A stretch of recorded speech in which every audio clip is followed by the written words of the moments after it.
What is going on, guys? Welcome to another episode of the Dent Digest Live Show. I hope you guys are enjoying your evening here. It's a little overcast, but we had some like 60, almost 70-degree weather, so it's been pretty good. Yesterday we had, the typical Midwest monsoon that came through here, so it seems like some of you guys are getting hail, so that's exciting also. Hopefully it's one of those years that everybody just gets crushed and there's no help to be found because everybody's working. So that's the year we're looking for. Now, I do want to get into some industry news. It looks like Matt Moore is having his PDR 101 seminar, and that is June 12th and 13th.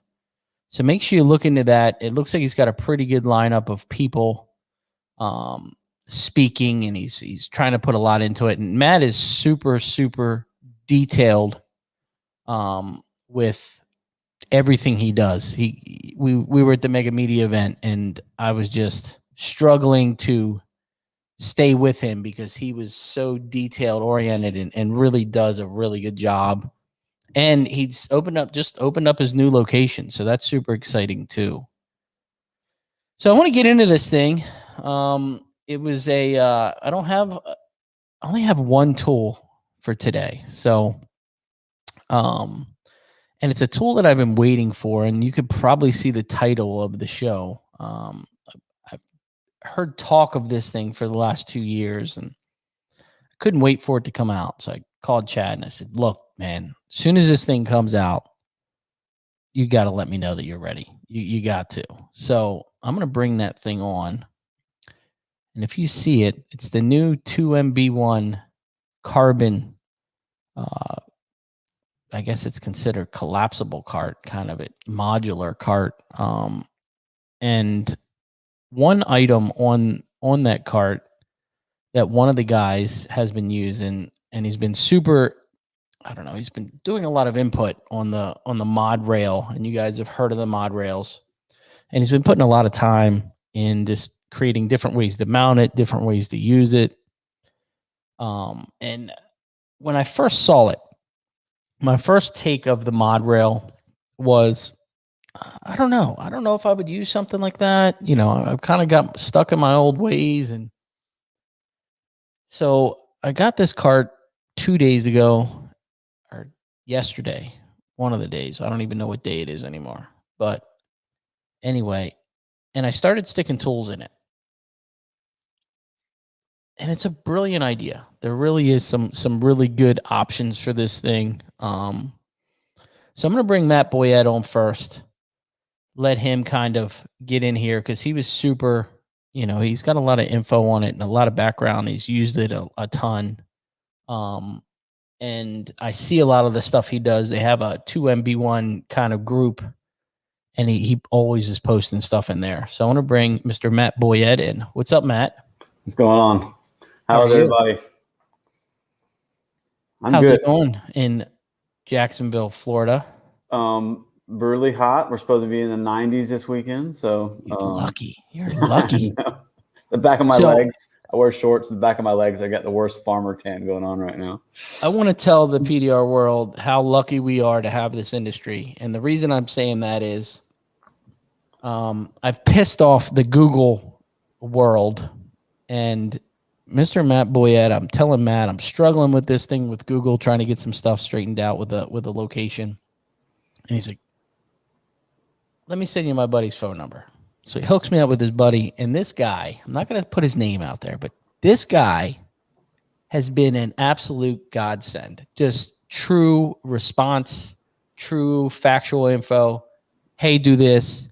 Hey, can you do that?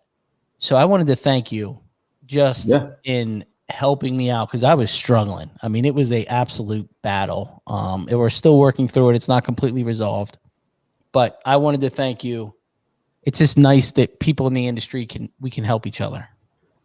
Absolutely. And it's good when you refer somebody and they end up being working out really good. A lot of times you refer people. I called you the other day and I said, oh my gosh, he's been amazing. Yeah, dude, he's a good friend and he's the most knowledgeable on that side of it. And I was trying to explain to him, I'm like, man, a lot of us are just dent guys who started businesses and we don't know that whole end of it. And he just brings he's just a godsend to me and to what I'm doing, as you can, testify to. He just knows his stuff. I mean, he's as nerdy about that as we are about tool carts and dent stuff. You know what I'm saying? And I said, dude, you got to speak English to me. And he's like, I'm like, you're speaking a different language. You know what I mean? I have no clue what you're putting down, but he's a huge help. So, but as you know, I had a trouble verifying my address at my shop, which was a nightmare because I put my unit number was tagged wrong in the way that I did it. And I couldn't get the postcard to verify it. They send you one in the mail. Yeah. So anyhow, it was an absolute nightmare. And, I was going like a month and a half just waiting for this thing. And I finally called Adam and he got on there and he figured it out and he came to my shop and he did so much. Yes. There were so many little things that I would have never, ever in a million years figured out that he just went right in there and tweaked and did and got my shop verified. So it's like every time I look at Google My Business, something's changed because I've just given him access to get in there and try to, because he's watching it. We're trying to get this thing. It's almost like you're trying to get a pimple to pop is my problem. Is I'm at this point to where I'm trying to get this thing to go. So yeah, let's get into the mod rail a little bit before I bring the boys on and really get into this cart. You had one of the first ones that were really out there. And you were telling me, we talked quite a bit, and you're telling me, man, this thing's awesome. And then you really got on a roll with mounting it in your shop, mounting it in your truck. And one thing, a lot of people, when they look at this thing, you can see it and you see pictures of it. But one thing that I really, me personally, I didn't understand was how was the foam really holding the tools and how convenient was it? And it's these little blocks that hold the foam. Hold the tools. And these are in the mod rail. And you're literally taking it and pushing it in there. Obviously, this is the wrong size, but it holds the tool and it's easy to come out. One thing that I've seen with just having the cart was rolling this cart around is it doesn't make all the ting, ting, ting, ting, ting, sound that you're at a hail thing and there's a million guys rolling carts and all you hear is these tools rolling around. It doesn't make that noise. When you first got it, what was your first thought process? Well, I want to say one of the first places I use it. So I do a mix of retail and wholesale. So I'm out on the wholesale lots. I'm out on the asphalt. And right now there's little twigs and tree branches and rocks and all these things. And I'm dragging my cart. I'll pull my van up and I'll pull 2 or 3 cars in. And I kind of use my cart to go between these cars in and out, have my glue set up right there. And there's twigs all over and little rocks and pebbles. And I don't load my cart up with a ton of tools. I only load it up with really for my essential stuff. And then I'll add stuff to it throughout the day. But so my cart's always kind of super, super light. But the tools I do have on there, they're not clanking around because I'm rolling over rocks and twigs and everything is solid and tight and where it needs to be. And then, and we're going to get into it with this cart, I'm sure, but I had mine set up on the front of my cart. Mm-hmm. And I didn't like originally because then the handles are facing inside. And I wanted the handles facing towards me. And so I talked to Chad. He's like, dude, put on the back side of your cart. And I'm like, I don't want to reach over my cart to get a tool. Like that seems counterintuitive to how we function. And I did it and started reaching over and it was like, okay, like that feels good. Like it doesn't feel like you think it's going to feel. Like it made sense. And you reach over and the way it just peels out of that foam, it almost makes more sense than how I was doing it in the past. You know what I'm saying? Like it almost it's like it does make more sense. So you notice that, like I noticed how they peel out, where you're not pulling it out of a hole, you're just kind of rolling it out towards you. And then the next thing, it just kind of peels right out.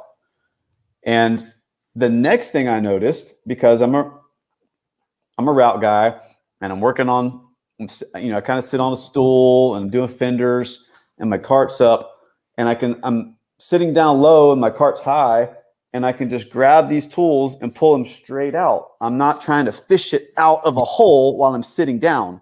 I'm literally sitting, 8 inches on the ground and I can just pull this tool straight out and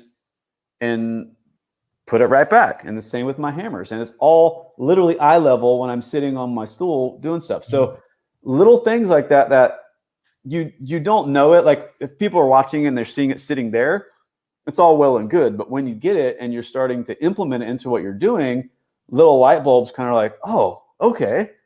Oh, wow. Okay. And you're having little revelations of, oh, that makes kind of sense. Oh, I like that. I dig that. I like how this happens. So it's just those little steps of how it makes more sense throughout the day into what I'm doing that I don't think. I even have some holes drilled in my cart from when I built it originally, and I don't put anything in there. Like I put everything in the mod rails. It's almost like you need to try it. You absolutely do. Because if you don't, you were like me to where I was like, I don't know, I'm not 100%. And then when I stuck a tool in here the first time, I was like, holy crap. You know what I mean? Like, I get it. I get it now. And once, because I've had mine for a few months. I don't know exactly how long, but I want to say I've had it, probably 4 or 5 months. And the tools get used to that hole, and it kind of burnishes the, when you're putting it in and out every day, it kind of burnishes and it actually gets a little bit more smoother, and it kind of wears in good is what I'm saying. So there's little things like that, and I posted it, or I texted this to Chad the other day, because the hole is one shape, right? And it's kind of like this, and it's got that little slit in it, and it's a 3/8 or a 1/2 inch or a quarter or whatever. But then you get these shave tools that are tapered at the bottom, and you can start it because it's small. It's a smaller tool at the bottom, and you start it in that thing, and then it just goes in so smooth, and it widens as the tool gets its shape back, and it just fills that hole. So there's little geeked out things that you'll notice that you will never have noticed, or you could never see from sitting here looking at it online. It's just a really good thing. In my opinion. And you're big on trying to figure out other ways to use it, not just on a cart. You made a little bracket, and a lot of this stuff you guys can see in that 2MB1 group that they have together. Some really good ideas. So the one thing I talked to Chad earlier, and I said, there's one bad thing about what you guys created. And he's like, what's that? And I said, bro, you're going to have so many people reaching out saying, hey, you should make this, you should do this, do that. So it has to make sense, I'm sure. The good thing was I watched Frank Sosa the last 2 days since he got the cart of different ways. He had the light suction cup to the underside, so it wasn't on a car. He had a hail stand light down inside of one of the legs, one of the hole openings. Yeah. So I think you're going to keep seeing this thing grow, which is awesome. But I'm excited. I was excited when I opened up the box. I was like, I even reached out to Todd. I said, bro, you guys put a lot of time into this thing, and it's been 2-year travel and 2 years of beating your heads and a million prototypes wasted. But they really need to get some, appreciation and some applauding, because this product, I remember talking to those guys at MT, and they said it's going to be industry changing. You know what I mean? And they really did it. I mean, this thing, I haven't been so impressed with the product in a long time. So, I mean, and I'll say it, and I won't, I don't want them to say it, but I'll say it. It's really the first tool cart with these holders that's had thought put into it. Like any other really holder is really just holes drilled certain diameters for random tools to drop into. That's not a whole lot of thought or design element to it. Like it's pretty basic in the scheme of things. Stuff like this. This is thought out. These holders are designed for what we do. And that kind of gives me some pride, right? Like it's not just something that's just put together. There's a lot of design and thought put into this, which I totally appreciate. And you will too once you utilize it and get it in your hands and start working with it. Now, I love the cart. Okay, I absolutely love this thing. And I haven't even used it enough to really fine tune it. But there was one thing that came, and it comes with the mod rails, that truly, truly impressed me. I didn't even know about it until it came. And it's such the littlest thing, but this shows you how much detail and time they've put into that. Look at this little thing. Okay, this impresses me. This is the type of stuff that I'm like, okay, this thing is badass. Like, there's no doubt. Full aluminum, little key ring on here. And what this is, okay, there's little nuts on the bottom of that mod rail that I'll show you. And there's Allen keys that come down inside and to tighten it. And you literally just hold this up. You don't have to fight a little socket or a little wrench. Bro, this thing. That's awesome. This thing is freaking awesome. So just this tells you the thought, the process that went in there to make it easy. But let's get these guys on so we can get this thing rocking and rolling. Let's get, what's up, Todd? He's got no microphone. How's it going? There he goes. Can you hear me? Can now. You're good. Okay. How are you, sir? Good. How are you? Good. What's up, Chad? What's up, guys? What's up, Chad? What's up, Matt? So you guys did a fantastic job. The thought process in the whole thing is really, really, really well done. So you guys really need, when guys get these in their hands, they're like me. They're like, holy crap. You know, just the little minute things you guys did. It's fantastic. Thank you. You know, the idea of shrinking down your hood stand, Todd, is awesome too. For one, lightweight, collapses easy, and it's much sturdier than I expected. You know what I mean? Because it doesn't have the crossbar in the front. It just has a lower bar, but it's really nice, man. I mean,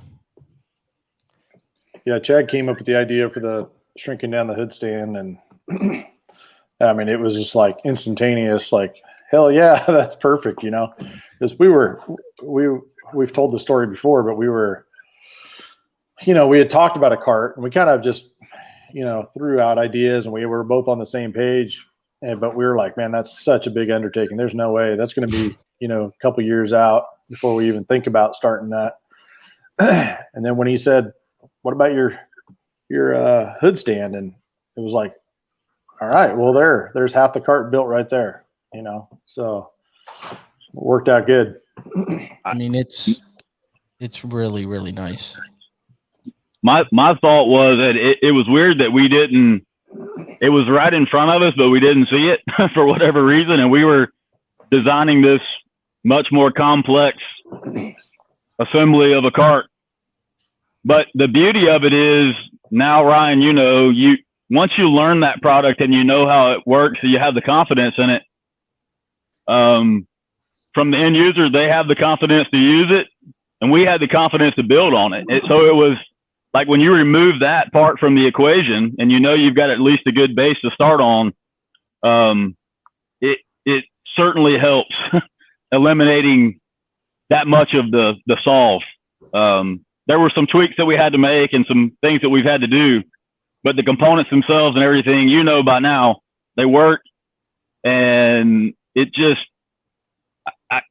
I'm amazed that we didn't see it earlier for whatever reason, and we spent so much time thinking about the other. But I think it's worked out really well for them to double. And there's just something about them sitting next to each other. They look like they're family members, which I like as well. So,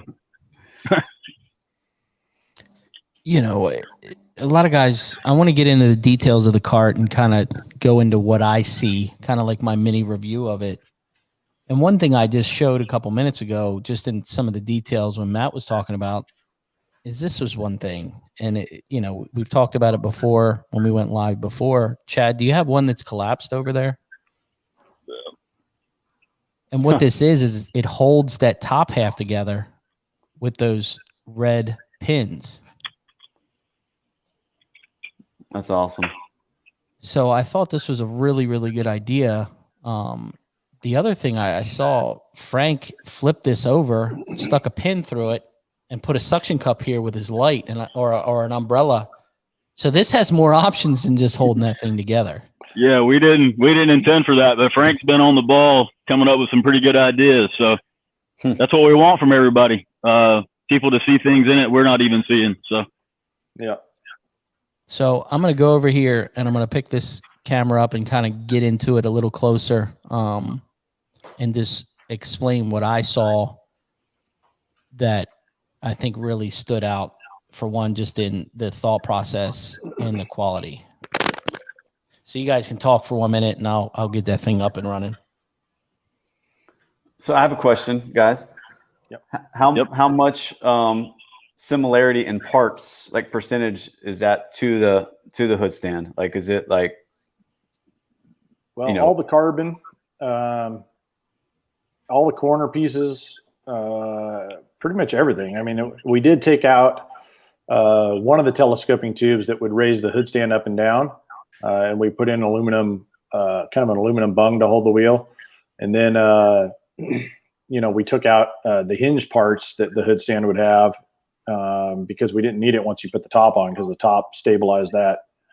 So, but all the parts are exactly the same. We just had to basically shorten the X bars. Awesome. Yeah.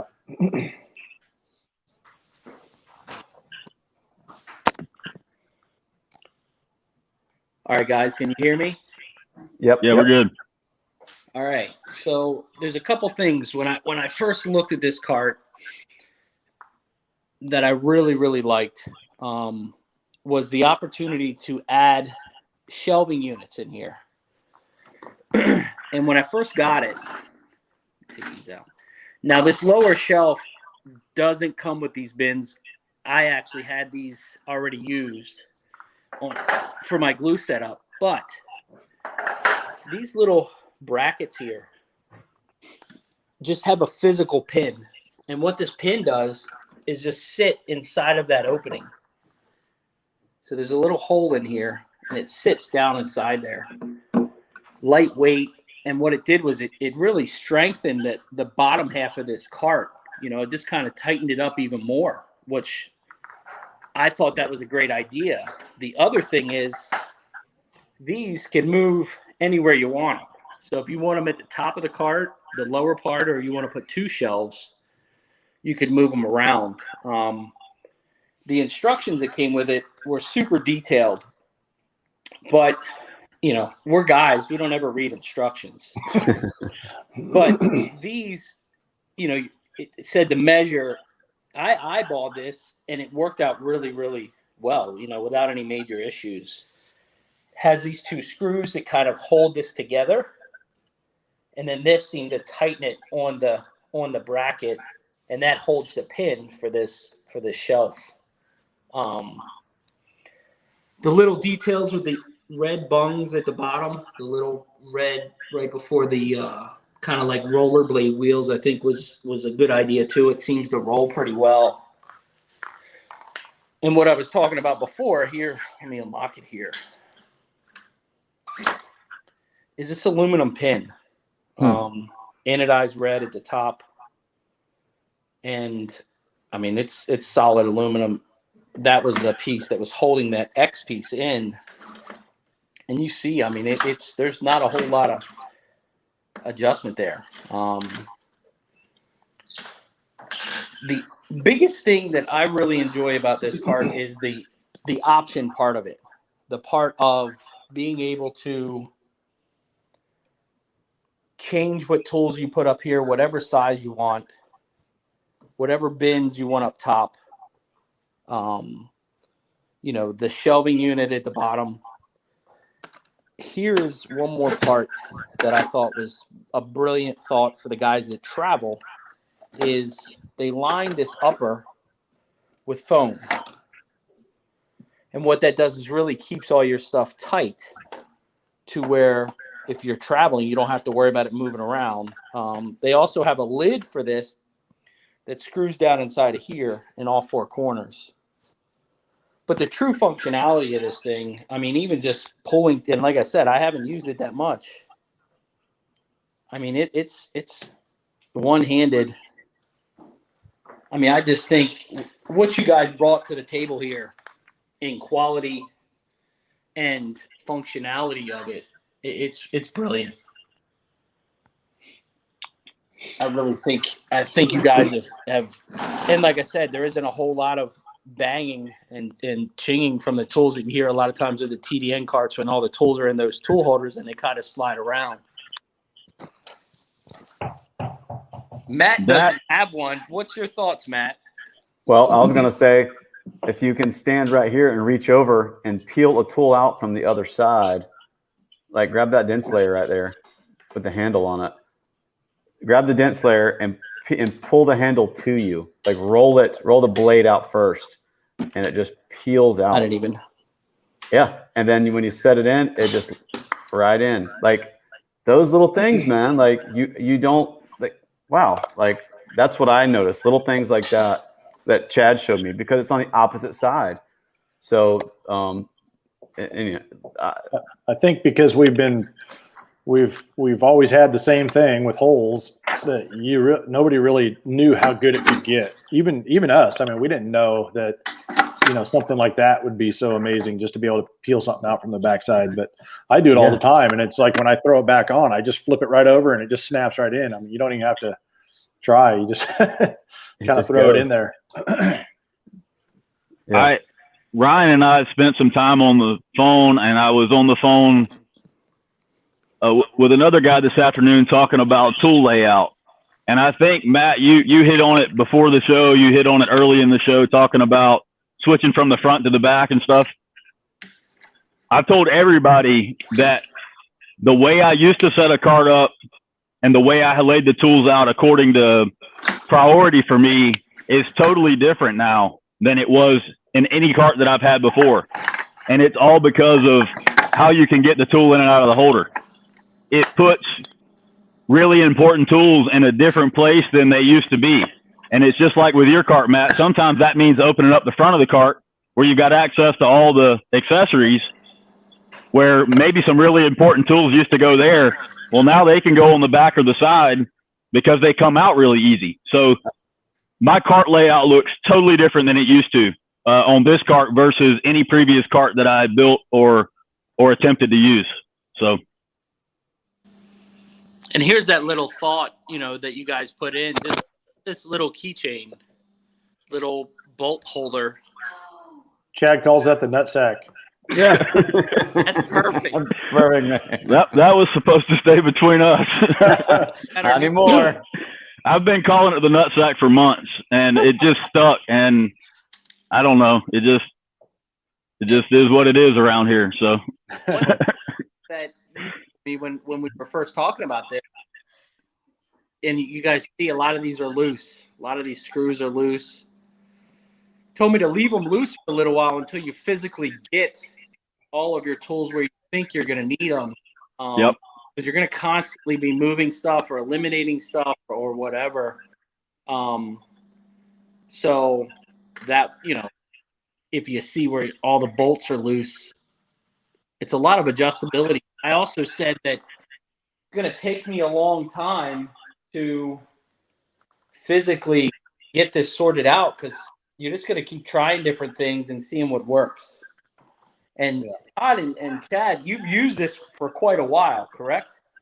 Not really. I've used the rails, for sure. I have a TDN cart I used all this year for hail because we didn't have these ready, but I did have the rails on there, and I mean, so yeah, I've been definitely working with the rails and feeling how they work. But I'm excited to be able to use this cart this year on the hail trail. This cart has evolved. There's been a number of versions of this that we've tweaked and whatever. I worked hail out of the first or second version, I guess, into last year, and then it just that opened up some ideas and some things, and we made some changes, and it's just constantly turned over to get to this point. So. And it's probably going to continue to do that, right? I mean, meaning as you've seen the last couple of days since it's been out, like it seems like there's just this evolution of how this is going to, like even that car right there, Ryan's, like that thing's going to change so much. And that's what's cool about it is it's not like a static thing that's what you got and that's it. Like it's going to change. It's going to evolve from the hangers that come out, you know, what, you know, and you guys could elaborate on that, but the different, you know, because you can unbolt each one of these hangers and change it specifically to whatever tools you're going to use, from large rods to slide hammers to glue guns to light boards to whatever you guys got in the cooking. Like that's what's cool to me is that it will evolve, right? Yeah. It's like it'll come out of the box and look the same, but I fully expect by the time everybody's done with it that there won't be two of them that look very similar at all, because you could just take it and go your own way with it. And that's been the whole reason we started this journey, and we've put our head down to try to get to this point, because Todd and I really don't want the exact same thing in a cart setup or how we lay out our tools. And there's really no two other guys on the planet that probably do. So why should we have to work out of the exact same platform if we don't set up like that? That's what we've, you know, that's in theory what we've kind of had to do. Even the rail system that we made, that just specifically looking at the TDN cart, being that our brackets work on the ends of the TDN cart, give it a whole different look, a whole different feel, because before they just had them on the front or the back and not on the sides. And so that totally changes the TDN cart quite a bit. And it's, you know, it's a great platform to work off of. And we just basically added the opportunity of adding another 26 tools to it, to an already great product. You know what I mean? So that's going to change the TDN cart a ton. Todd, those that you're talking about that would complement the TDN cart, would those be a bolt-on, or would they be that drop-down slide-on application? They're the drop-down slide-on. They just have that slot in the brackets, and they just slide right over the edge of the extrusion on the TDN cart. Gotcha. And they're nice and tight too. So once you put them on, they're snug. They don't pop up and out. Like even with the holders that TDN uses, you know, sometimes you'll get a tool that gets kind of stuck and the whole dang thing comes up, you know. So ours are stuck on there pretty good. So now, how wide is the wheelbase? Alan's asking. If you're looking at the picture on the screen, the outside perimeter of that top square that you're looking at is just under 24 inches. So the bottom, you're 22-ish inches on the. It's like 19 and some change center to center on the carbon fiber. So outside you'd be, you know, 21 and some change. So. And you guys also added, and I actually asked Chad today, you know, you see those little brass nutserts, and they're in the brackets down low, the upper part of the cart. And what I think originally my first thought was, well, that's, you know, more opportunities to make this thing grow. And some of it's functionality, but some of it I was like, that's a great idea. You know, like I know you guys sell, there's like a tray at the bottom for the longer tools to sit in so they don't drag the ground, which bolts into the, you know, what does that bolt into the tray part, correct, Chad? Yeah, it does. It uses the same brackets. Those two, any of the sides where you've got those two inserts on the brackets for the tray, it'll bolt up there. Any of the four sides that you so choose, or all four, you know, any side you can put it on. Those brackets. There's a funny story. We've told it before a little bit, but that bracket took us down a funny road. Todd and I arguing almost about how to design and accomplish that bracket, but it ended up with those inserts in it for just a feature, just in case if there's an accessory you want to add to it. and it also gives us a standard base, a standard platform to work for in the future. We've got a lot of ideas that now we have 2 points in space that we can work around that all of the accessories will bolt up to. There's a ton of things that we've talked about that may be added to it down the road that will be able to utilize that bolt pattern. I think the other option is it lets you, if you have something of your own that you want to add to the cart, it gives you that option. Absolutely. That was our other thought, is some kind of holder you find at Home Depot, or, you know, something you want to make specifically for a heat gun or a torch or whatever. It gives you a out of the box solution to bolt it up without having to start modifying, cutting, piecing together. You know, it's there to use. So. Yeah. Options. Also, incidentally, the little tray we Chad built for the to kind of hold the bottoms of the longer rods, we call the trough. It's about the same width as a like rubbing compound bottle, so it can kind of dub as both. Or you could buy a couple of them, use one for long tools, one for your you know, rubbing compounds and stuff like that. So everything we design on this, or almost everything, and if not, you know, we try to make it multi-use. So one thing I saw back there in that photo just now, like, you look at those hammers and look at the large, you know, handles on the bottom. If you had to put those in a hole, like a traditional hail cart, like the ones that are out there now, how big would that hole have to be to, you know, to accommodate those hammers? And then when you could drill a hole bigger. Yeah. And so when you drill the hole bigger, then you just weaken that whole structure, right? Like, because you're removing material from those hangers now, and it just makes that so much weaker. Like this, like it doesn't matter the bend on the bottom, getting in and out, like that cherry tip down there you got. It doesn't matter the largeness of the hammer handle. You know, if it's some crazy Stanliner killer whale tail thing, you know, those before mattered, now they don't. That's cool to me. You know what I'm saying? Yeah. Yeah. And you know how hard it is. Anything with a 90-degree or even a J hook. Yeah. How much of a pain in the ass those are to get out of a hole. Yeah. Just especially if you're on a quick bench and whatever you're doing. Mm-hmm. Absolutely. That was what started this journey for Todd and I. We would talk on the phone while we were working or driving down the road, and before we ever dreamed of getting to this point, and there was this resounding thing that kept coming up.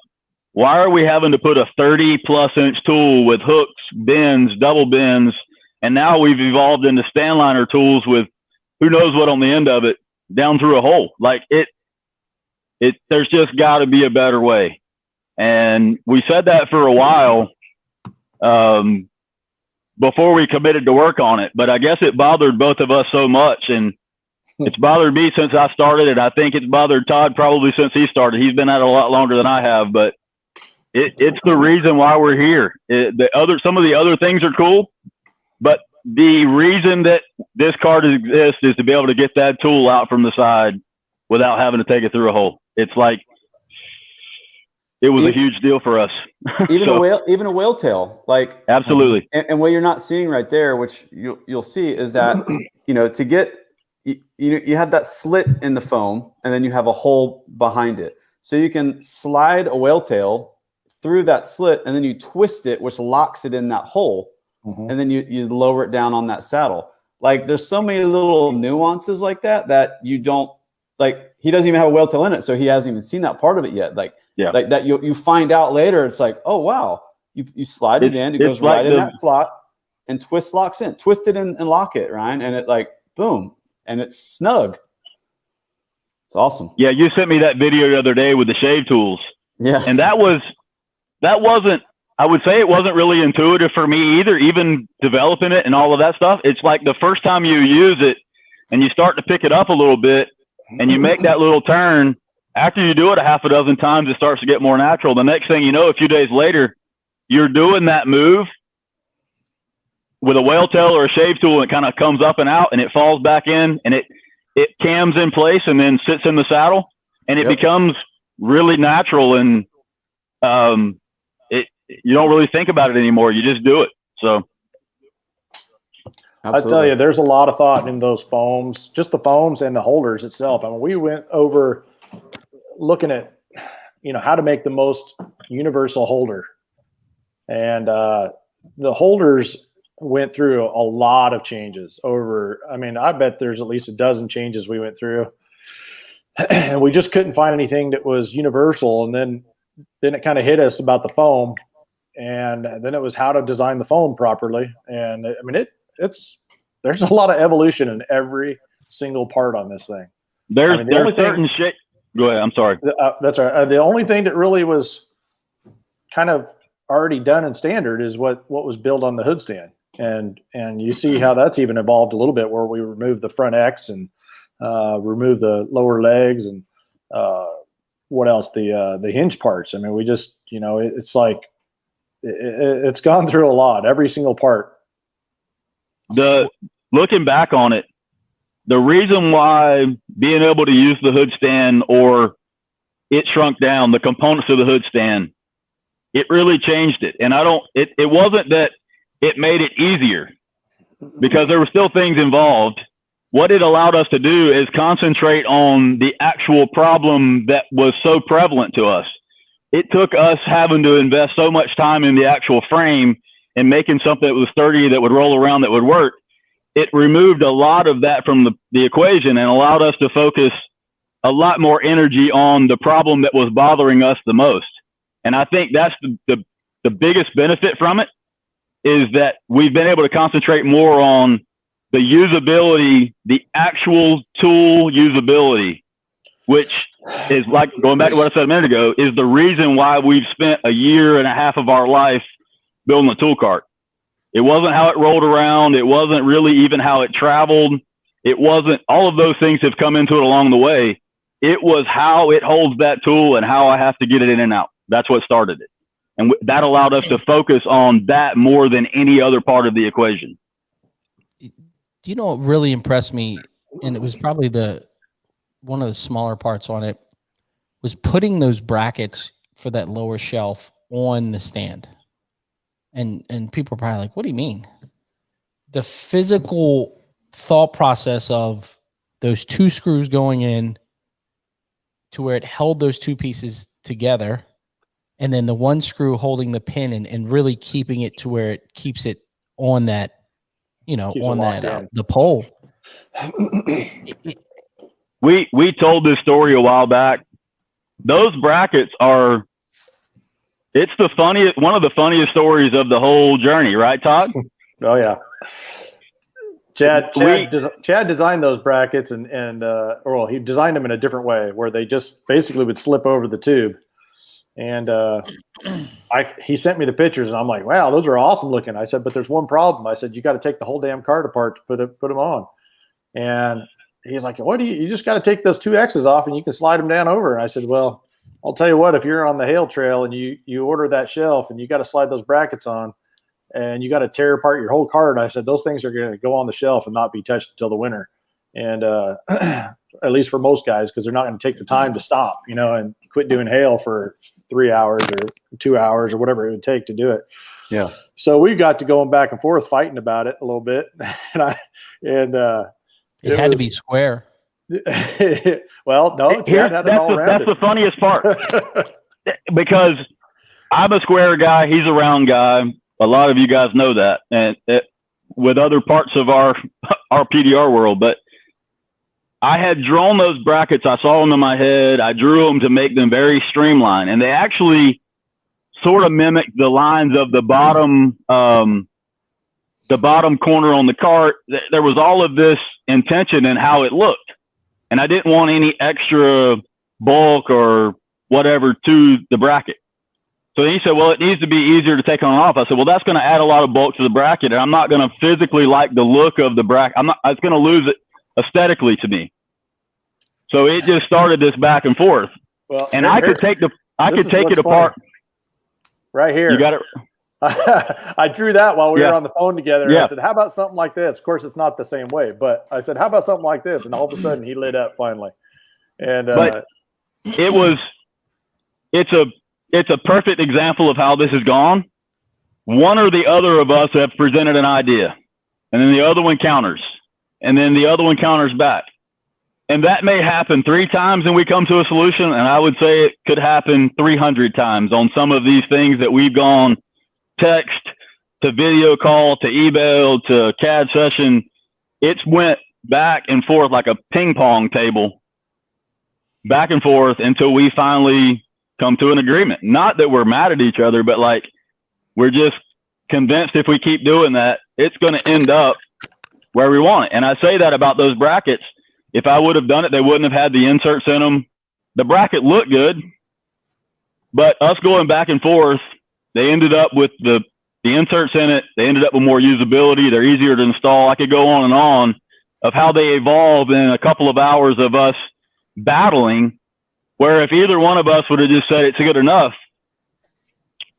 it would have been what we look back on now. It would have been a fail. And it's been like that with every single nut, bolt, knob, everything. We don't fight about it. We just go back and forth until it gets better and we can both agree that we're happy.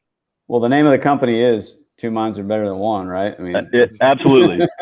Well, you've also got a couple things here. You get both of you guys have come out with fantastic products, quality top notch, no doubt about that. Customer service top notch. But on your end, Chad, Todd's lucked out because people don't know you are a genius with CAD. Okay. And what happens with CAD is you come up with an idea, you draw it out, you give him the dimensions, you give it to a guy. A couple weeks later, you get a response. It's not what you want. You do it again. It slows the process down. When the mad scientist over there that does not sleep, by the way, you tell him what you think you need. And in a couple hours, he's saying, okay, here it is. So, you know, this team of you two, just imagine if you had to have somebody do the CAD work, bro, this still wouldn't be together.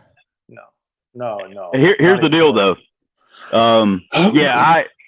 A long time ago, I saw CAD as an advantage. It was a journey for me to learn it and play with it and use it for different things. And I had fun doing it. I didn't know that it would end up leading to this where I could actually use it to make a living. But you say, well, you know how to do CAD. But here's the other half of that story. Like as we started sharing ideas and we started doing what we were doing, it started out, we would go on Skype and I would share my CAD screen to him and we would start talking. And a couple of times he said, man, I wish I could do that because I could get ideas out of my head. And I said, you can do it. So literally in a matter of hours, he had gone on and bought the same CAD program that I had.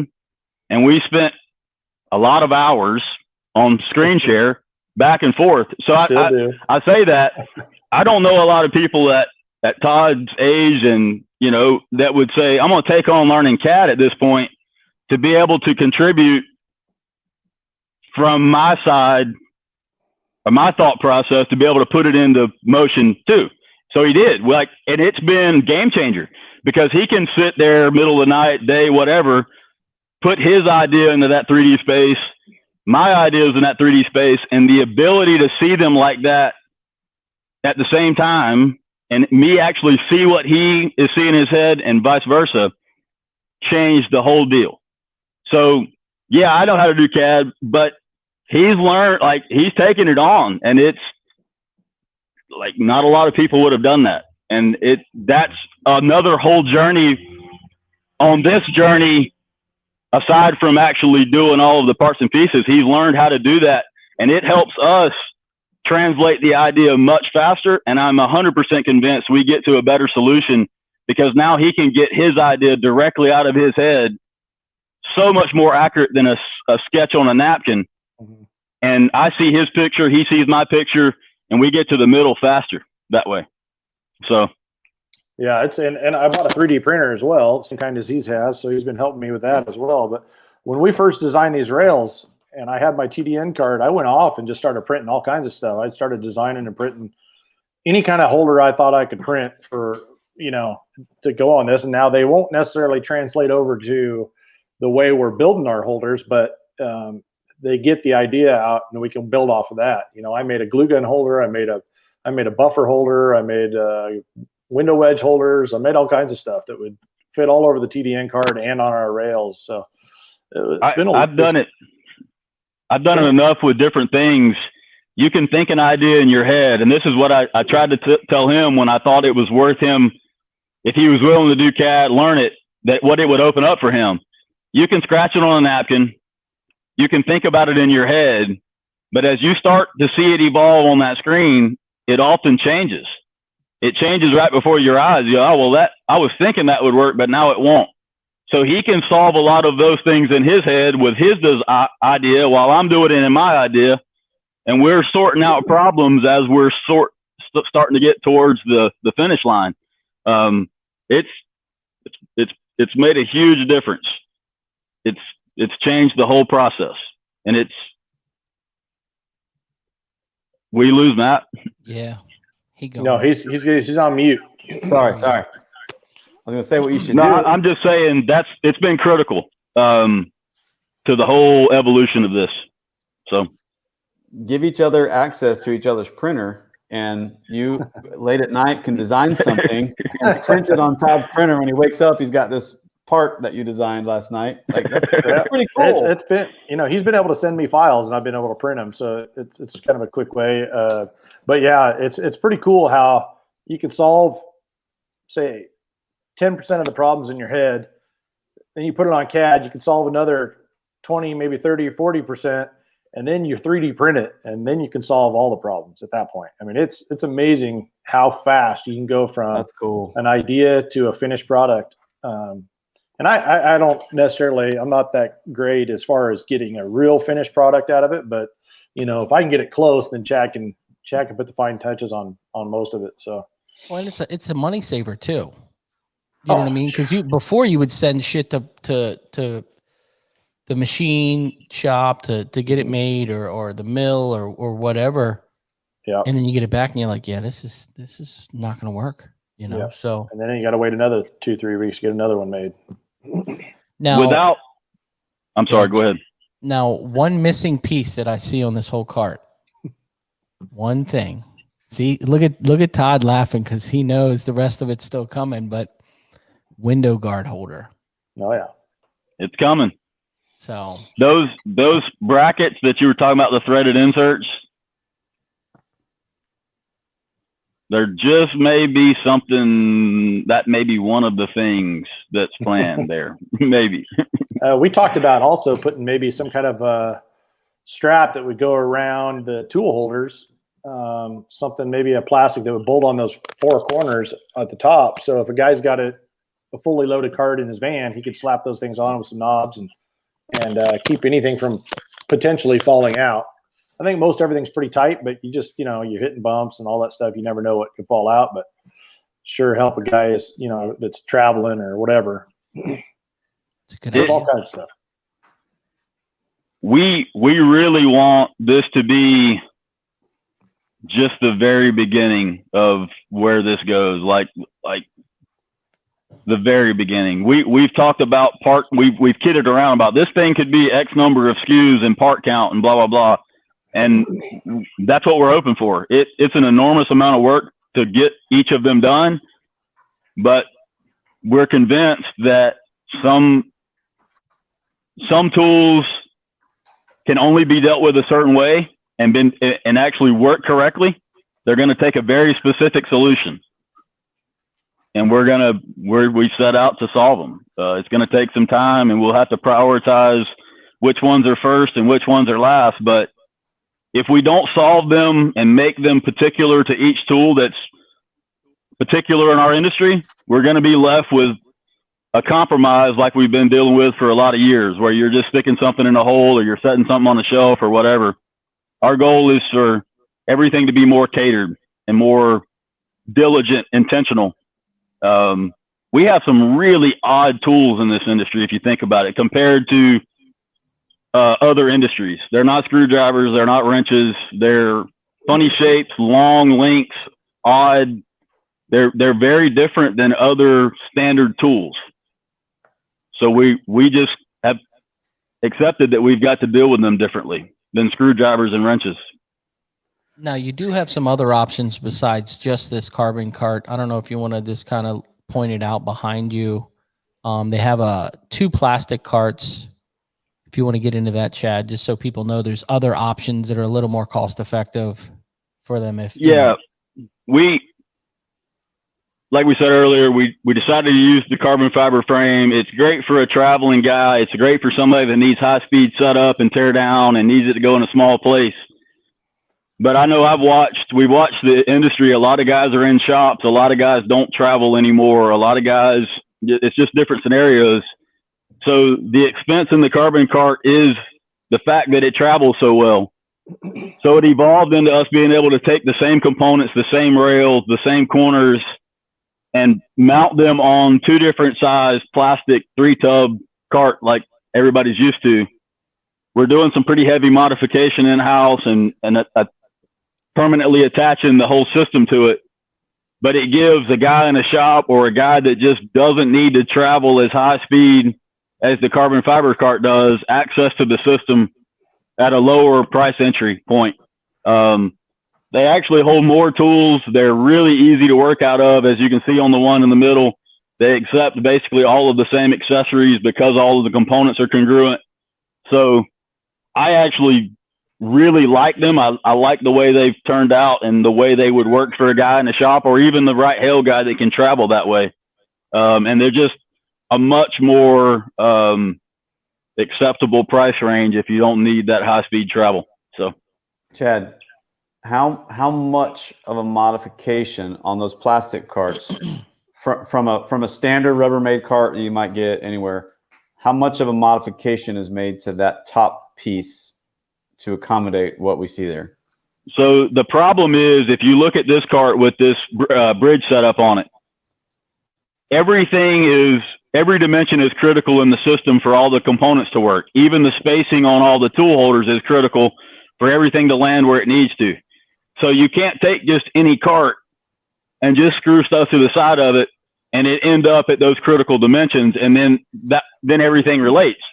So everything is built off what I had to do was take the frame that I need, the frame size that I need to make all of my components work, and then build spacers and offsets to bolt up to the plastic cart to put all of my points in space in the right place so that all the accessories work.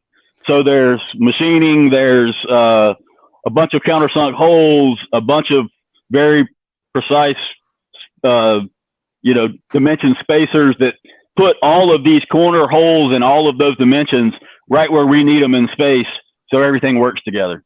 So the tray that those red things recess into is part of the cart, and then you're upfitting it with this ring or halo that goes around it. That is the tool holders. Yeah, and those carts also come with a big plastic handle that's part of the molded part, so that all has to be machined off. Oh. I mean, it's big too. It's a big deal. Yeah, but it all, like what it does too is, because all the corners are bolted up, then the rails bolted in the corners. There's a lot of redundancy in the system. I think you'll see that now, Ryan, like when you see it in person. We didn't want just plastic that was welded or even bolted in one place. Like, the corner is not only critical to the tool holders and the finishing off the corner, it's also structural. It ties the rails in from both directions. There's multiple bolts coming from multiple different directions to tie that whole assembly together. So it actually ties that whole top tub, like it really solidifies. It's like an exoskeleton, if that, basically around and bolted through and around and down and all of that to tie it all together.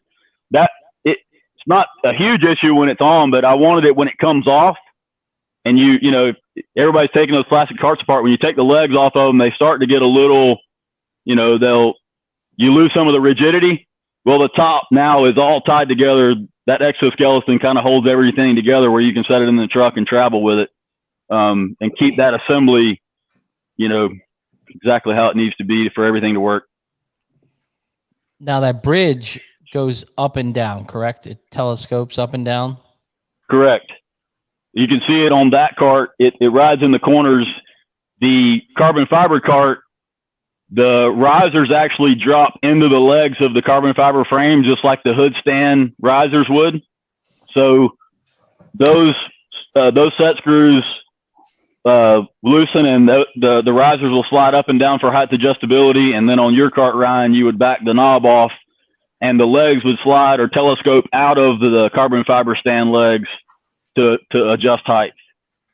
And they actually store in the stand on the carbon fiber version to travel. Yeah, man. I mean, the quality is just the little touches. I mean, it's when Chad and I talk quite a bit, and he's like, yeah, we're gonna add some bling to it. And I'm like, bling? You know, how can you be any more bling than like a machined aluminum part? But I think the red, I mean, it is red. It could have been orange, would have been even better. But you know, I like the red.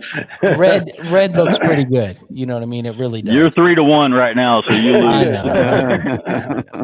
Trust me, we wanted green, but the trays only came in red, so we were kind of stuck on that. But it looks really good. Everybody's seen my tools. I don't have any color on any of my tools except for my stickers. So the reason why I've always done that is just time. I mean, it just takes too much time to go have stuff anodized or powder coated or anything like that, and it's just another expense and another something it's not functional really in a way. But when we started building this cart and I started looking at it and I saw those red trays going, I was like, man, we gotta put all the red accents on this thing, because it's just, it's an expensive cart. It's carbon fiber. We wanted it to be the Rolls Royce kind of thing, or the Ferrari of tool carts. So it deserved to have that extra time put in and stuff. So it's pretty awesome. I've kind of expressed this to Ryan, and the more time we've spent with it, I think the more it rings true. Like, you buy a new tool and you get really excited about a new tool because if it performs its job really well for you, you find some way to make money with it. You find some way that it helps you on the daily basis. But once you get a cart dialed, if you've got 50 or 60 tools on that cart then has an overall effect on those. It has some input or effect on the efficiency of those 50 or 60 tools that ride on it. It's not just a singular tool that's pushing a dent at one specific time or minute in the day. It actually has an effect on the whole system, the whole ecosystem of your workday. And I say that because that's what grew into the little accents and the details, is because it's a pretty intimate, like you're spending a lot of time with this thing if you're working every day, and you may end up spending more time next to or with this cart than you do any one single tool by itself, because they're all on, what I'm saying? Like, some of the tools may be left in the truck, but if the cart's out, it's always there. I know for me over the years and the 4 builds that I've done before this, they're very important to my daily operations. So it becomes a real important part of your life and the way that your day goes. So that's why we felt like it needed to have those little details that, they're not necessary, but if you're going to spend that much time with it, why not? Yeah, I mean, like I said, I posted it the other day. I mean, hats off to you guys, because I know, how much time and effort you guys have put into this, and all of it, the mod rails to the plastic carts to the carbon carts, and hats off to you guys. I mean, you guys, and like I said, me as a consumer, it's badass. I mean, it's really, I'll let you know in a couple months when I'm like, okay, I've got this. And Chad keeps saying that. I can't wait to hear your input, because I'm running with no cart. You know what I mean? So I'm in a total different class of figuring it out, what works for me. But you guys did a really good job. I mean, every inch has been really, really thought out. Well, I'd like to point something out about this versus some of the other carts out there. Everything's in such small components that if anything breaks, it's all replaceable. Whereas, some of these carts with the one-piece tops it breaks or it bends or it gets messed up, you got to replace the whole top. Or ours, you could break 10 of those, tool holders and replace them all for really cheap. That's the beauty of it. And you can replace it quickly. You don't have to replace the whole cart or a big section of the cart, Yeah. And I think that's, not something that people are going to see right away, but they're going to see down the road. Sure. As they have the cart for a year, maybe 2 years, that, maybe something starts to wear out or something breaks, they can replace it pretty quick and easy. And that's, I think, a huge, huge deal. I think what's cool, what some other guys have pointed out on the group is that even when the cart, if some guys who travel with toppers or whatever, or the smaller transit vans where they can load it in with the tools on it, but you need to somehow get a tool out that you can still pull it directly out without trying to.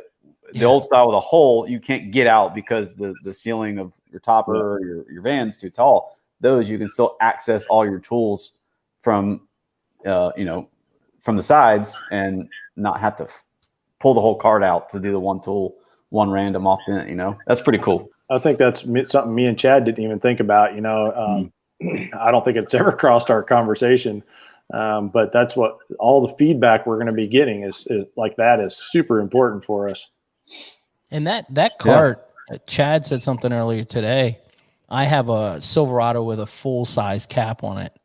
That'll fit in there without a problem. So, you guys that are running trucks with caps, it fits. The way that cart's set up right now, it'll physically go up in the bed all together. I mean, I don't know how much you want to lift it up, but it fits. Matt made mention at the beginning of the show about sitting down on a stool and being able to pull a tool out. That was not something that I realized the benefit of until the first few times I did it. Because maybe we're similar. If I'm working in a certain place, I want to be on my stool because my eyes are in the right place. I'm comfortable. I love having my stool if I'm on a certain part of the car. But you did the same motion, Matt, like where you're trying to fish the tool up out of the hole and keep it from falling over on the car. Yeah. That wasn't intentionally designed, or we weren't thinking about that in the process. But the first few times that I did it and I realized that it come out like this now, rather than having to do that out of the hole, it's just a secondary benefit to it coming out that way, that it wasn't like that was on the checklist of things to accomplish, but it did end up accomplishing that. So that translates over to be able to get something out of the van. I never thought about that. That's not how my setup is. When we started hearing guys say that, it's just a secondary effect of the way the holders work, that it's cool to hear. Sure. Well, obviously, guys can find it at 2mb1.com. Now, what's the availability of this stuff? Is stuff ready to ship? What's the... Yeah, we've got a couple of each, or one or two of each of the first run. We've got more stuff inbound. It's a constantly evolving landscape. Parts coming, things changing. We're building. I'm going to pick one model and build a run of those, and then I'll jump into the next model. I'm not sure which one will be next, but I'll start on that real soon, and we'll start where this one I kind of built some of each of them. It will now translate into more of a run of this size and a run of that size, and we'll work through each three of the variations. So there's certainly going to be some limited availability for a while, just because of how much is involved in putting them together and obtaining all of the parts at the same time to make it happen. So, but we're pushing as hard as we can. Well, like I said before, go ahead. Go ahead, Matt. So I was going to say, so your lineup of full products would be, right? And then you have your full carbon cart. Then you have the two Rubbermaid style carts. And then you still have the other retrofit cart top for some of the Pro PDR style mast carts, right? Correct. Yep. So you've got a good lineup there of products. Yeah, a lot more than we thought about when we first started this journey. I can tell you that, about 4 more than we thought. we talked of a cart being singular. and it's evolved into a system. But that, I think we both are happy that it has, because we don't want to just address the cart. Matt is doing it. I'm doing it. We want to address the walls in the shop, the van. We've kind of called it a tool management system, and it's kind of evolved into us calling it that, so that it's left it being that singular cart. Again, it's going to take some time to accomplish it as a whole, but we want to address the cart really well, and then hopefully anywhere else that you could put a tool on the daily, van, shop wall, anywhere. Yeah, So, I dig it. We wanted it to be kind of, I mean, when we very first started talking, and he was kind of talking about some ideas, and I said, it has to be modular. We have to do a modular cart because everybody's got different tools. I said, it can't just be one type of holder, it has to be, my idea was like kind of like a Build-A-Bear deal where you could just go, if we could design the website where you could just go in and click on all the parts and it would kind of show you a rendering of what your cart would look like. That would be the ideal, but that's kind of where the ideas come from, of how we develop this thing. And it is definitely tough when you order to figure out what foams to buy. And Chad told me I put a tape square on the floor, knew how many slots we had, laid out the tools that I thought was going to go in the cart, and then ordered those foams. The good thing is one thing that I really like is this thing can grow with you. Mm-hmm. And the foams are so cost effective. They're not real expensive. So you can always order more and change. Okay, I want 6 more 1/2 inch over here, or 6 more 1/4. I like that you're not stuck buying another $100 piece or whatever. You can grow with this thing for a couple years. Yeah. Yeah. The foams come in packs of 2s per size and packs of 10 per size. And then we got a 14 pack of assorted. And, there's something that definitely the foams will wear out, but that's the beauty of it is for $6 you can buy a set of 2 and replace them, or what is it for a set of 10, 20, $28 or something like that. Yeah. So you can really quickly tune up your cart, whether it's for the next hail season or whenever you feel like doing it. I think you were on to it a minute ago talking about not tightening everything up, and I've tried to stress that to people because I know mine's changed numerous times of how I wanted it laid out. My advice would be to start really slow. Like, get the stuff on there that you know is critical. In the place that you think it's critical, it still may change, but then start filling in the gaps. Like, the first one, I thought I could lay everything out all at once. I tightened everything up, and like 45 minutes later, I was going, I don't want those there anymore, and I don't like those there. It was stuff. It was preconceived thoughts that I had from other carts of and how I built those out. This is totally different, and the layout can be very different. So I would say start really slow, even if it's by foam slow. Like, you may not have to buy the whole lot if you know you're not going to put 50 or 60 tools on there, and then put the first 20 on, figure out what's next, and then fill in the gaps. That's how I've done it the last few times I've played with laying it out, and it seems to work better for me than trying to think about it as a whole. But I do it on the floor, just like you were saying, Ryan. I like lay everything out and try to picture it that way, and then pick what goes where. Yeah. Well, I really appreciate you guys putting the time in and trying to dial this thing in. And I've been on Chad's ass saying, when is this thing going to be done? When is this thing going to be done? When it just here's my card number. Just send it to me. And he's like, soon enough. And when Chad's quiet, something's going on.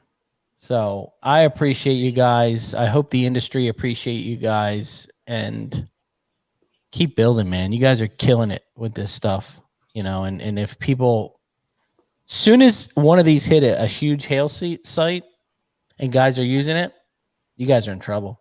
I know, that's what I'm scared of. Yeah, we really appreciate you guys. Appreciate the support, Matt. We really appreciate all your feedback since you're kind of an early buy-in. It's been awesome to get that from you, and it's really just it's already sparked a bunch of ideas. And what was this Frank is showing the last couple of days is pretty awesome too. I mean, that's exactly what we were looking for. Yeah. We can't. There's still a lot left to think about in this system, and we're at the point where it's going to take everybody's input to really dial it in. And we appreciate both of you guys buying in early and being able to, or being willing to support what we're doing. Appreciate it. So, of course. Yeah, I think this is just the tip of the iceberg. I can foresee this being a 10 or 15, maybe 20-page website, just in add-ons. It's just we come up with ideas all the time, but I mean, a lot of times they come up and they just go on the back burner, or sometimes we forget about them for a while, and then we bring them back up and move again. But man, I mean, the idea is just nonstop. We talked a good bit about organization, Matt, and stuff like that. And at first I was starting to think it was maybe going to get too complex, but I've mentioned it before. If you look at any other industry, if you look at other tool systems, mechanics, what they spend and how the extent that they go to organize their tools is massive. Yeah. In any other industry. So we just felt like that was the only way to really address the problem. Yeah, it creates more parts and more work and more things to keep up with. But really, when you get down to it, everybody's having to do that to have a really specified solution for their tools. Mm-hmm. We just never really done it in our industry. Exactly. Those guys are fanatical about where those sockets go and where those wrenches go, the way it looks. It's been done with wrenches and sockets for a long time. We're at the beginning of stages trying to do it with our goofy tools in this industry. So yeah, I bet. I mean, a good mechanic is probably into 20 grand just in tool management, not even tools. Yeah. Well, some of it's conditioning, right? I mean, we've been conditioned to just make things work. I mean, that's how our industry started. Even with tools, we didn't have design tools. We were making things work, snap-on screwdrivers and whatever we had. And so it's just the evolution of this industry to me that you're seeing right now is we're getting out of the make things work. Let's design things for, intention. Yeah. And that's cool, man. I dig that. I can get on board with that for sure, because I mean, it's how you view what you do. Do you view what you do as a professional? When you go to mechanic and he's got all the sockets thrown all over a table with, or he's got this toolbox that you pull out and everything's wiped clean and not greasy and like goes, where it's supposed to go. It's like, dude, I want that guy working on my car. Yeah. I was in the other day on the service department, and this guy had stuff everywhere, engine parts. And I was looking at him. I was standing there waiting to talk to somebody, and I'm like, there is no way I would bring my car here to get worked on. Absolutely not. Because something isn't going back. That's just. I asked somebody just the other day, and we've all probably been in that shop where the lead mechanic has all of the Snap-on or Matco. Everything's dialed. Everything's perfect. His cart that he works out of is perfect. My thought was, you take that guy with hyper organization and attention to detail and setup, and you scrap all that, and you give him a plastic cart or a roll-around cart with a bunch of sockets and wrenches dumped on it, and tell him to make his hours for the week. He's going to lose his mind, because for the last 20 years, he's been working under that level of organization. He's going to lose his mind. Sure. We've been kind of like dealing with less than optimum organization because that's just what we've had. Well, if you give that to any other guy in any other industry that's used to organization, he's going to lose his mind. Mm-hmm. So, I kind of feel like we got to try to catch up to some of those other industries and catch up to the specifics that how they've addressed their issues. We got to address ours. And I think it's perception too. I think our industry's changed a lot to where obviously we're getting more money for the repairs. And me personally, I roll into a shop with a gun case with a Carbon Tech rod in it, and the hood stand, you open it up and everybody in the shop's like, holy shit, what and then you've got another guy working another thing with a little fold out aluminum hood stand sitting on a stool fixing it. And, you know, in our business, it's perception now. You know, you want the guy with the technology, you know, the quality stuff. And obviously we all can't start there. I mean, it took me, I don't know how many years. I looked at Todd a couple years after I bought my hail rod, and I came to him and said, look, I owe you some beer. And he's like, why'd you wait so long? And I'm like, I didn't think I needed it. But let me tell you, you know, it's as soon as you implement some of these things, it changes everything. Yeah. Ryan, I got to apologize about the little green pin on the lower hinge. It's straight off the Carbon Tech. I know. I was going to say something. I said something to Chad, and I said all the detail in this whole card. Okay, and that's me. I'm weird with stuff like that, and I'm like, it's got a freaking green pin at the bottom of the card. The red ones are coming. They're coming. They're coming. Todd's been like uber hung up on that for the last couple of weeks. I have too, but like he's been tweaked pretty bad about that. And but see, if you didn't know, if you didn't have a hood stand, you wouldn't know where it came from. You'd be like, what the hell? And I know from having the hood stand. So, but yeah, I said something. I actually said something to Boyetti too. I was like, I love this thing. It's so like perfect, but it's got this damn green pin. I know. It can be any other damn color. That's just the little inkling of heritage of 2MB1. Because I'm a green guy. Like, I wanted this thing green so bad. I like the red now. It's really grown on me, but I am a black and green guy to the core. So that, just think of that as that's the DNA left there for you to think about. So, you know, but I was just, even my wife, when I got it here and I got it unboxed and she's looking at it and she's like, why is that green? Yeah. Trust me, it was like one of those things. Well, we didn't put that hinge on until, I mean, we didn't remove that front X and the hinge until not even probably a month ago. So, I mean, that was really a last minute thought. And so, you know, it takes time to get those things made in the right color and all that stuff. I mean, even the wheel bungs, the red wheel bungs, those were, I mean, we were almost ready to start shipping these things. And we're like, let's X those legs. I think they're going to be a little weak if somebody stands it up higher. And let's go to an aluminum bung. So those were made last minute too. And I love the height. The height of that cart is perfect. And there's another thing I wonder. I know we're getting ready to get off, but there's something we didn't talk about real quick, and I want to show them. And Todd actually Chad brought it to my attention. In the V's of the mod rails, you can even take a tool and just set across, and it sits in those V's. So it literally can sit like this.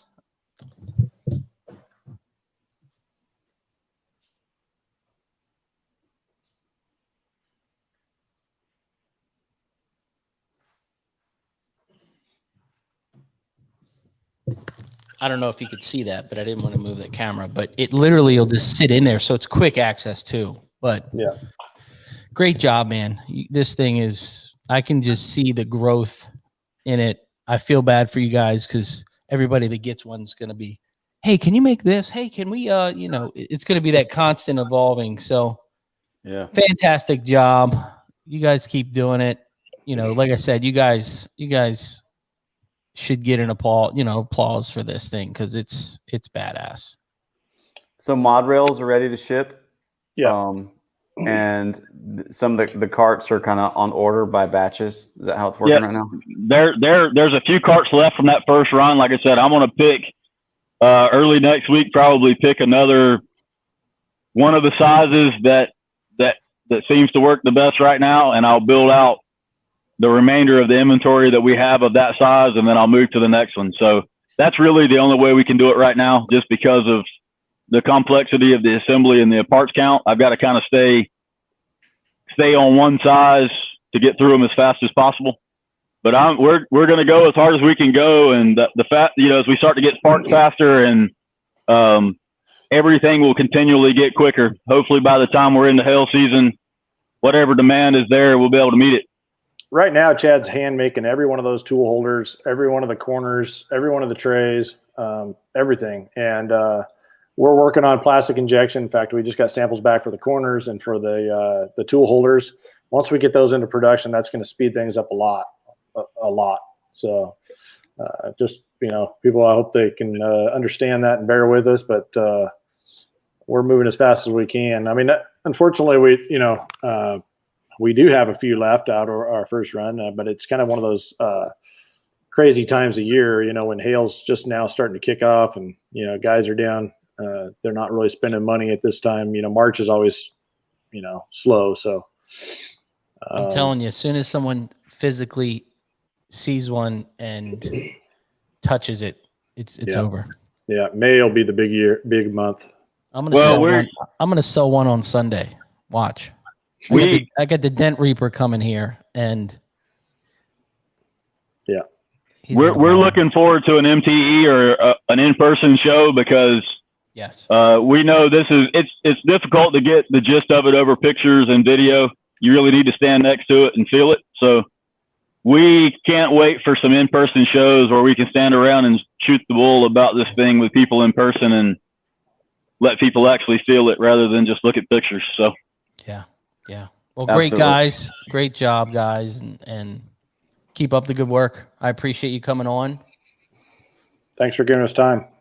Thank you guys both. Appreciate you guys watching. Boyette, I appreciate it, buddy. Yep, absolutely. You guys have a great night and keep it real. See you guys next week. See y'all. See you.